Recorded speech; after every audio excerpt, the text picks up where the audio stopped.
Hey guys, welcome back. Crossfire here. Let's get this replay going because I will introduce what is going down as I am playing it, because I am that cool. I'm so easily able to multifunction, multitask, whatever. RadRoofer is up once again. You guys will recognize RadRoofer if you've been watching my casts because he sent in a 2v2 previously. This replay is going to, if you can guess already, going to show a Pioneer spam going into tier 2. So I've featured this strategy quite a bit actually, mainly because I'm quite intrigued by it. I don't really use it that much myself, but we'll see what RadRoofer is able to pull off out of the hat, whatever, you know, those kind of expressions. So 3 Pioneers immediately. By the way, Longeresco Winter, as you can see. Let's introduce RiverDancer, his opponent over on this side now. Conscript start as well from RiverDance, so he's going to be pumping out some infantry. If you go up against Pioneer spam, obviously he doesn't know he's going up against Pioneer spam, but multiple conscripts doesn't really cut the mustard. You can't get them out as fast as Pioneers, and 2 Pioneers will be able to beat off 1 conscript. So, and then by the time that they hit tier 2, if they want, they can just go straight for the Panzergrenadiers, or they can go for their half track, and then that will just make mincemeat out of your conscripts. It's better if you go for either tier 1 or tier 2 opening. But there we go. I mean, everyone has a different playstyle. Let's switch back on over to RadRoofer and see what going down. So I mentioned previously that 3 Pioneers is a little bit risky. Excuse me, I got something in my eye. Simply because, you know, 4 Pioneers is a little bit better on bigger maps. Longeresco Winter, it's not a huge map, but it's kind of like bigger than Kolodny.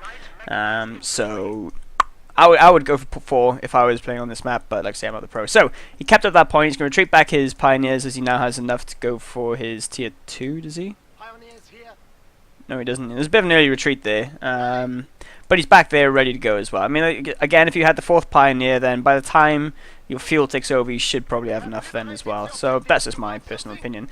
These 2 Pioneers, though, as you can see, he's capping up on the left-hand side, but he's keeping them quite close together because if he does encounter any of RiverDancer's Soviets, he's going to be able to push off any 1 unit. Doesn't find them though, so he's going to continue capping up, which is handy because this is kind of it's just like a stall tactic. All he's doing is waiting for his tier 2 to get out the better units, and the units are going to do some damage. Pioneers faffing about, so this is going to come out a little bit late. I mean, if he just kept them around where we wanted them to be built, then this could be built. You know, it's only a couple of seconds. It's not exactly the end of the world. Pioneers are now keeping on pushing forward. I'd like to see him sort of go for this cutoff, because if he can get the cutoff before this VP is connected, then he's going to deny all of this hard work that the Soviet player has gone for. But he cannot go and cap this point because it is guarded by an MG here. So the same this point down here, you can't go for it. When I see some conscripts going up against Pioneers in green cover, they won't be too pleased about that, and also the other Pioneers in yellow cover, so he's got a good base to work from. But is there going to be a potential Molotov coming out? No, he was just running into cover. What these guys should do now, these guys should come up around behind to negate all of the cover that he is in. You see the Pioneers are starting to drop a little bit now, with the health of the conscripts going down a bit faster, so he should have to get out of there soon. Panzergrenadier is going to be the first unit out from the tier 2 building then. And this is only now that his opponent is realizing that this is what he's going up against, so he's going up against Pioneer spam. So the Pioneers are able to push off this conscript block handily enough, only losing 1 member, quite a bit of health done, but they've done what they needed to do, and that is to deny that unit any access to the field at all. Going for the central VP is also good because then, like I say, it makes this cutoff viable. Here comes another conscript squad, though. He's not going to be able to do too well against this, especially if RiverDancer is able to focus down this low health squad. If he can get this low health squad to retreat, it means that this one is going to be severely outmanned. A very forward conscript squad. I don't know what he's doing in the building. Okay, he might have seen the Panzergrenadiers coming in. Or maybe not. Panzergrenadiers just going to start lunging forwards. Meanwhile, these Pioneers are doing a good job just tying up this unit. But unless he's going to send these Panzergrenadiers straight down there to help out, there you go. I was supposed to say, then it's a bit worthless him being there. You can see he's kept his munitions. He hasn't spent any munitions yet whatsoever. That's going to be for this half track, which is popping out right now. And those units then are going to be able to very easily just deal with all the conscripts, any infantry that Soviet has, and it's going to force, it's going to elicit a response. You know, what is this guy going to do to be able to counter all this? Probably go tier 2. I'd imagine seeing that he'd go for a panicky tier 2, just to try and get out an AT gun, just to try and get out some MGs to prevent the Panzergrenadiers just tearing his infantry up and all that. Little ball in his base now coming out. This is good. He's gone for he's decapped the cutoff. Now that the Soviet player has no income whatsoever apart from this one lone point up here. The half track is coming, and the flame half track is very nearly done. Panzer Grenadiers can just rush on forward if they want. They're in a bit of yellow cover there, so it's fine. Flamer in the arse for the Pioneers. They're not going to be too happy about that. He's going to want to get those out as soon as possible. Just retreat them out. Don't keep them there. Yeah, I was going to say it'd take too long for him to actually be repairing. But now he's got the safety net of this Flamer half track. He can do whatever he so pleases, really, because all this infantry, like I say, can't do anything. The worst case scenario is going to get 18-aided. No big deal. It's not going to kill him. Pioneers sitting around here. Pioneers should be out in the field capping up. That's their job. So his opponent went and decapped the fuel straight away.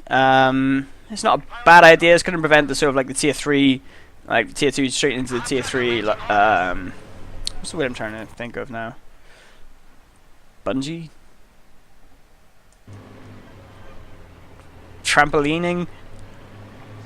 Propulsing himself into tier 3. That's what I'm trying to think, but I can't think of the word. I do apologize. Conscripts are in this bother here. They're going to have to... Okay, he hits the Ura. Not too sure why. Does he have an 18-aid? No, he's just going to retreat now. So that's a waste of 5 munitions there. Again, it's one of these common misconceptions that Ura increases your effectiveness in combat. No, it's just a speed boot. Speed buff is all it is. These Panzer Grenadiers will tear these conscripts apart, these low health conscripts, especially if he just moves up to his flame half track, which he is. The second Panzer Grenadier squad out as well. And there's just been no real reaction. Let's have a little look at RiverDancer, see what he's doing. See, the guy's gone for tier 2 then. He's come out a little bit late. This conscript squad probably going to go down if he can get... No, he's going to make it out alive. His tail of his coat there catching on fire. But like I say, he's effectively cut off. He's got no income coming in again because this has been decapped. And it's good early pressure from just a really punching tier 2. He was able to keep all his Pioneers alive, just pump out these Panzer Grenadiers, and with some fantastic force of shutting down every single Soviet infantry. Anything that is not in a vehicle is going to get roasted. While even things that are inside a vehicle, you know what I'm trying to say. Going for a field cache now. I wouldn't like keep both these guys building it. You may as well just have one guy and the other guy moving on out to something more important. You want to keep a Pioneer near your half track at all times because eventually he will get 18-aided. And it's just a pain in the backside more than anything when you're 18-aided. It's not gonna. He's still gonna kill stuff like this. It's just gonna melt Panzer Grenadiers. Yep, he finishes off that squad. Fantastic. But that was more. That was just kind of like poor by RiverDancer there, I must say. As soon as you see this, you have to get a counter for it right away because your conscripts out on the field aren't going to be able to do anything. You need to get your 18-aids as soon as possible because then if your conscripts do bump into it, you can just 18-aid it and run away.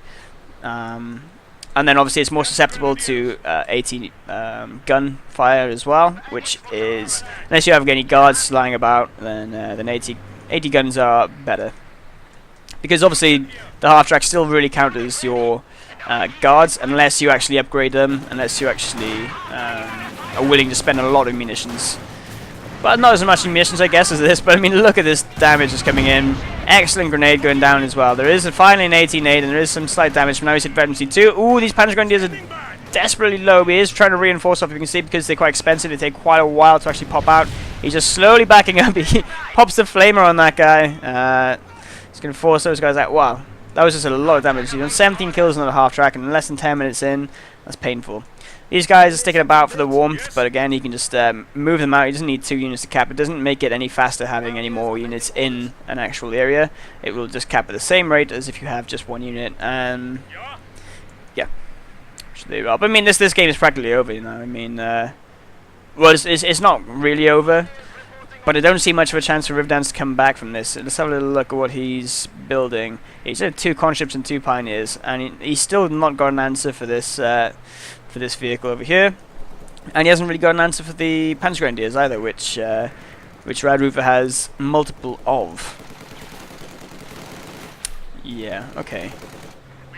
I'm gonna speed this replay up. I don't really do this much, but simply because I want to see if he's able to make any sort of a comeback. I don't think he's really going to be able to come back from this. And this is the whole reason for the tier 2. I mean, now he can just go into tier 3 if he wants to. He can do anything he really wants.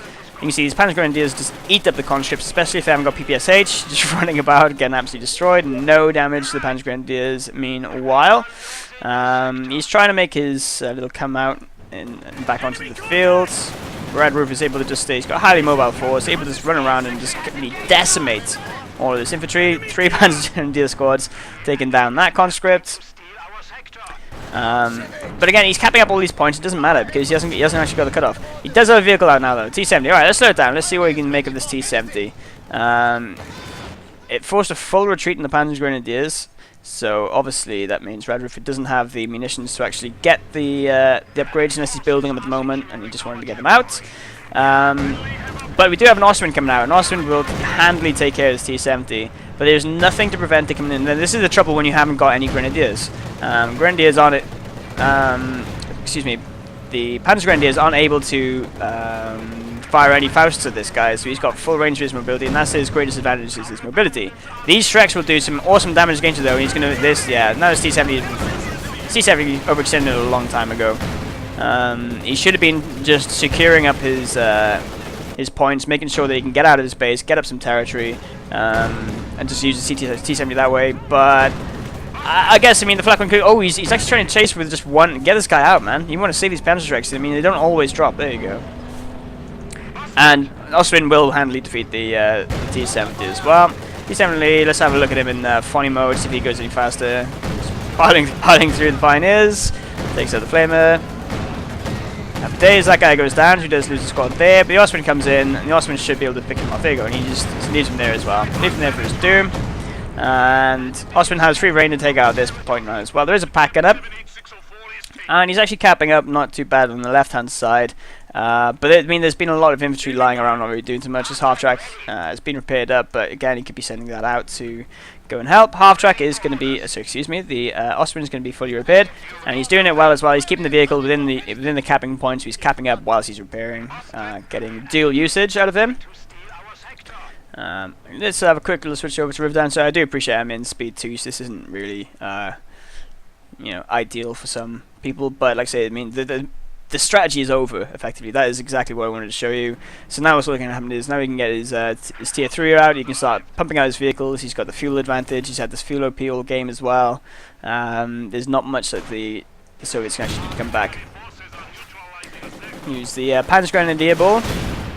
Very expensive, but it will very easily take out these conscripts. I think conscripts go down, there's another squad down. You start firing Shreks into this building, and building it is in safe disrepair, so it can't actually go down at any point. The Ostheer neutering the Flamer engineers there. He's down to 3 units now. Like, he's actually trying to get a T-34 out. By the time he gets the T-34 out, I believe there'll be like a P4 out in the field already. Panzer Grenadier is just undeterred, just standing in the face of danger, kicking ass. And look at his float as well. Plenty of manpower if you wanted any. If you need an AT gun, you can get an AT gun. If you need any Panzer Grenadiers, you can get those. Or you can just try and wait it out for a Tiger and just build up loads of OPs. Because, like I say, he's won the game at this point. Let's just keep speeding up. We'll follow this T-34 forward, see him just go to his doom. There's no chance he can win. Even with this half track. With the AT gun, he'll be able to win. So here come the boys. He's trying to bait out the ram. The AT gun has now been revealed. He's going to take that. This quite handily takes down the Ostheer, but the Flame half-track will be able to take out the emplacement quite handily. He's going to be able to just go on in now, going into his base and take it out. Bet 3 on this half-track. Oh, he's so close. I thought he got that out there. But 36 kills in that guy. He's paid for himself. There goes down T-34, and any last chance of winning. The shock troops are not a good idea. But unfortunately, he's just sort of trying to get whatever he can to stay in the game. He gets another packer now. Packer might be able to take care of this P4 for now, but it doesn't matter. He's just going to rush on into the base. Now he's going to finish off the bunker. Yeah, okay. There you go. That's GG right there. When you're able to win by annihilation on a 2-point game. Okay, so this is just sort of like an exhibition then of the strategy working. Because like I say, I've done the strategy before. I don't know how the strategy can fail, but this is a slight adaptation to it then, because some people have asked, like, how do I just get my tier 2 rush with Panzer Grenadiers, this is how you do it. You wouldn't be able to do it in the situation if your opponent went for a tier 1. If you had scout cars in the field, you'd need to go for a scout car yourself, or go for a you could get your Panzer Grenadiers out with Shreks, but it's not ideal because you'll eat a lot of manpower drain in the meantime. But there we go. A handy victory for RadRoofer, and an easy cast for me. Happy days. I'll see you guys soon. Take it easy.